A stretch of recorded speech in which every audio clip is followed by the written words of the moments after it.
You look fine on the outside. And that's part of the problem because you still show up. You still help. You still smile when you have to. And you keep taking the hit quietly so that nobody has to deal with your pain. Somewhere along the way, I'm fine stopped being a sentence and turned into a mask. And the mask costs you dignity. And it starts to mess with your faith because you're doing all this work and still feeling alone inside of it. You're keeping the peace, but you're paying for that peace with your own voice. You want to be a good husband, a good son, a good brother, a good friend, a good Jew, a good son-in-law, and you actually care about shalom bayis. So you hate drama and you hate conflict. And you also hate being the guy who makes things heavy or difficult. At the same time, you feel blamed or second guessed, or you notice people quietly managing you.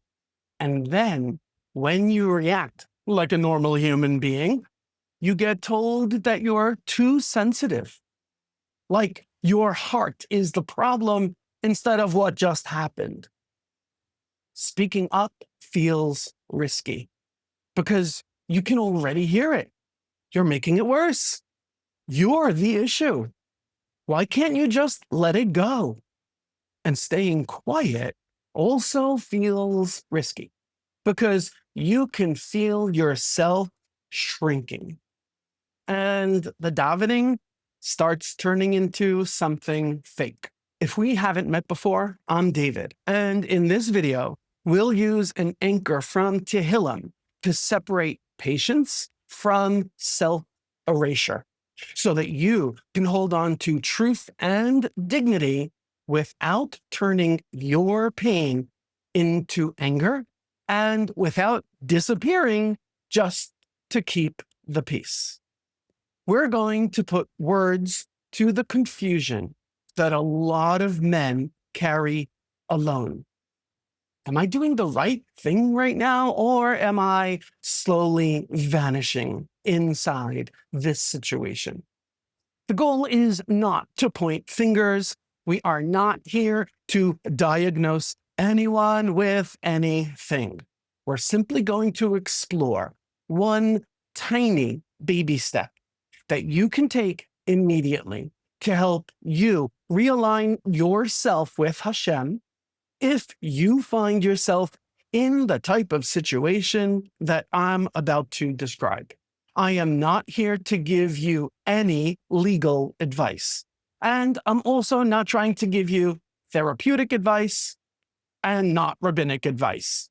I am not here to accuse your wife, your parents, your in-laws, your community, your boss, your neighbor, your rav, or to diagnose anyone from a screen, because that's not safe and that's not my place. But if you are dealing with something serious or unsafe, you must speak privately with a trusted professional who can help you better understand and navigate your situation. That's exactly what I did when things in my inner circle started feeling toxic and unsafe, because I couldn't think straight anymore and I didn't trust my own read on what was happening to me. So I got help from several experienced and qualified professionals who helped me navigate my situation. And to be honest, it was slow and it hurt a lot.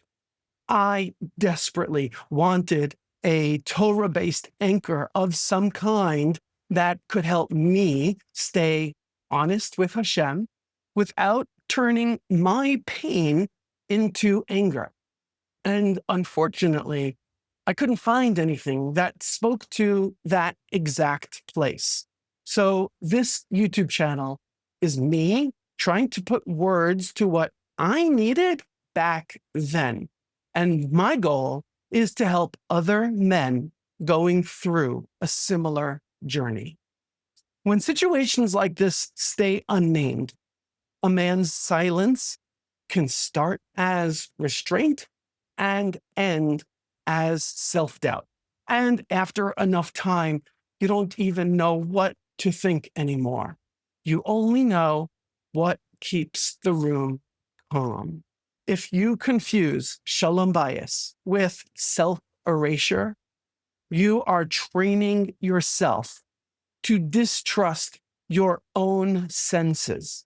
And then, even when something is clear, you hesitate because you expect to get blamed for noticing. And when that happens, tefillah turns into performance, then distance, and pain leaks out sideways through anger that you don't want, shutdown that you cannot control, passive moves, spiritual fatigue, and a kind of numbness that might even scare you.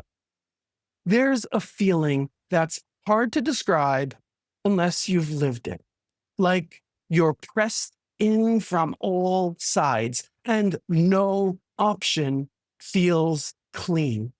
Because doing the right thing seems to mean swallowing yourself, and protecting yourself seems to mean breaking shalom bayis. Tehillim actually gives language for that.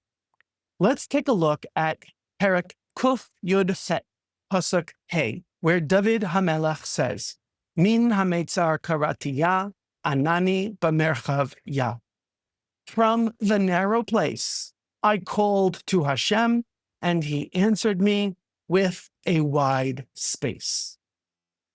Notice what David HaMelech doesn't do. He does not pretend that the situation is fine, and he does not wait until he has the perfect words. He calls Hashem from the meitzar, the pressure, from that tight place in the chest where you cannot breathe. Also notice what the answer looks like. Merchav, wideness, or a broader, larger space. It isn't always the other person changing overnight. In fact, you might even find yourself dealing with someone who is not capable of changing because they refuse to believe that they've done anything wrong. Within this context, merchav can also come from your own inner peace. Give yourself mental space, room to think, room to choose, room to act without panic. That crying out, it can still be quiet, clean, and dignified. It does not have to be explosive, not humiliating, just true. A false belief that traps a lot of good men sounds religious on the surface, but it slowly breaks you. And it goes something like this. If I'm hurting, my faith must be weak. Or if I speak up, I'm destroying shalom bayis. So you live like your pain is evidence against you.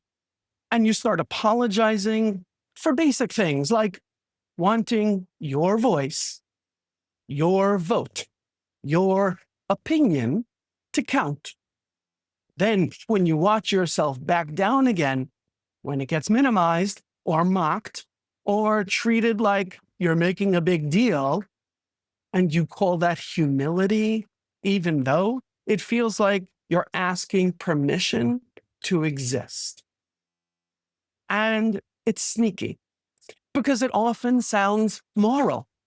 You try to say one clear sentence and you get hit with, "You're being selfish," or "You're so insensitive," or "Why are you making this about you?" So you learn that speaking equals punishment. And you start offering your own perspective in a smaller and smaller way just to keep the peace. That is not holiness. And it's certainly not an example of the other person trying to instill shalom bayis. It's training. It's manipulation disguised as something else, something that makes you question your right to express your perspective, your right to be seen, your right to exist as an equal in that dynamic. You might not realize it, but this pattern is one where the other person is essentially training you to put duct tape over your mouth. Forget about whatever you saw or you heard, or forget about whatever you think or whatever you want. And their voice is the only one that matters. And the conversation will not end until you comply. You swallow moments that don't sit right, telling yourself, be patient. And sometimes that is wisdom, but sometimes it's fear. Because if every time you speak, you get shamed, of course, you'll call silence maturity. Then there's the gaslighting piece. And I want to name it carefully. Gaslighting is when someone pushes you to doubt what you know is true, so that you walk away confused about your own memory. And you replay the whole thing later, not to grow, but to try and figure out what you're allowed to remember. You bring up something small. Maybe it's a disrespectful comment or a broken agreement. And suddenly, the whole conversation turns into your tone and your delivery. So your point disappears. And that flip becomes a kind of bullying and manipulation that keeps you busy defending yourself instead of naming what actually happened. Over time, this experience impacts how you daven. You start censoring your heart with Hashem, not because you don't believe, but because you got trained that truth makes you unsafe. So you keep it light and vague while feeling further and further from God. I'm not telling you to blame people. I'm telling you to notice the price that your neshama pays when calm gets purchased by trading away truth. The Torah does not ask you to deny what you heard, what you saw, what you felt. It asks you to bring it to Hashem and then act like a ben Torah, honest inside and responsible outside, without pretending that your heart doesn't exist. Faith is not about putting on blindfolds and keeping your mouth shut when the people closest to you are erasing you in real time. Don't let anyone convince you that what you saw, what you heard, what you experienced, and what you felt was not real or irrelevant. Accepting that is simply lying to yourself. Faith is about staying connected to Hashem while you admit this hurts, and then choosing your next move with a clear mind instead of feeling pressure from the other person and unnecessary panic when you try and speak the truth. Shalom bayis is not silence or self-erasure. Real shalom bayis has truth in it. And if the only way things stay calm is that you keep losing your voice, that calm will keep eating your dignity until you don't even recognize yourself. Let me share with you a helpful perspective that a therapist once suggested to me. If a close friend or a brother just told you that they experienced whatever it is that you just experienced in that moment, when the other person tried to silence you with the fear and manipulation, what advice would you give to that friend? Would you encourage them to just remain silent and allow the other person to erase their existence in the name of shalom bayis? Probably not. You would probably encourage that close friend to start reevaluating this relationship, regardless of who it's with, and recognize how harmful that relationship is to their neshama. Think about that next time you find yourself in this type of situation. You see, humility is not about you shrinking into nothing.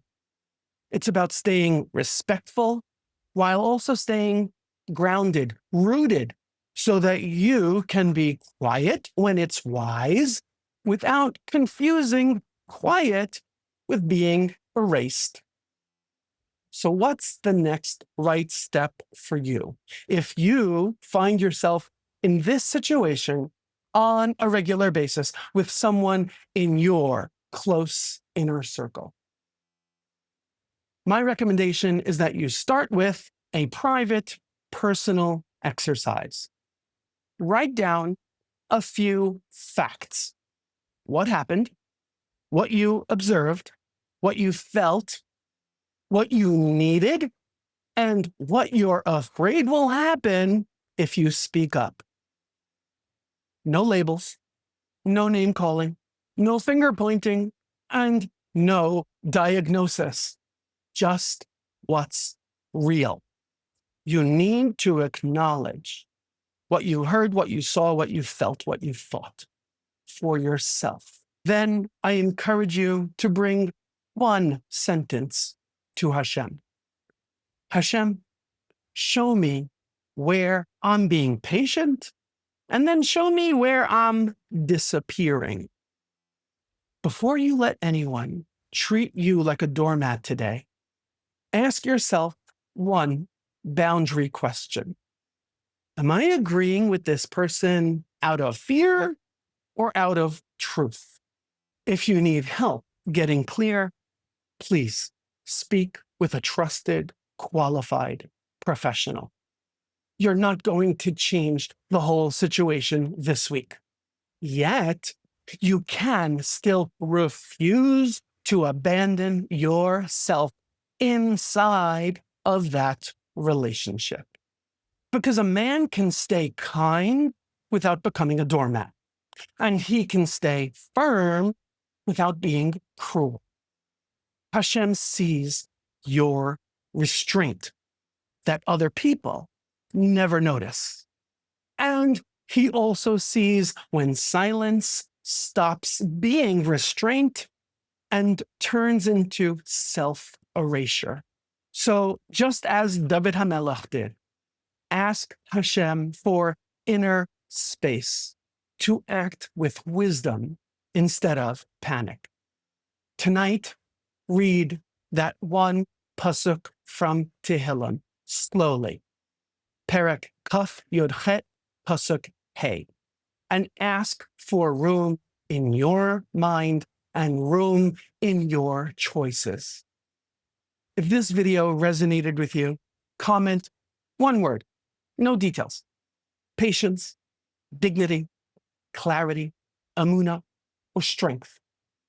If you don't even want to pick one of those words, just comment standing so that you don't carry this alone in silence. And if you know someone else who can benefit from this type of content, feel free to share it with them. Pay it forward to someone else who is struggling in silence. I know that I would have greatly appreciated if someone else had sent me some insightful resources to help me while I was starting my own journey. Subscribe to this channel if you're interested in more Torah-based strength for quiet battles. No attacks, no blaming, no drama advice. Just chizuk, honest language, and the right next step with Hashem and dignity. Before we wrap up this video, I just want to encourage you to keep asking yourself the real question. Am I being patient, or am I being erased? Bring one true sentence to Hashem tonight, even if your voice shakes inside, and let that truth stay alive. You may be silent, but you are still standing.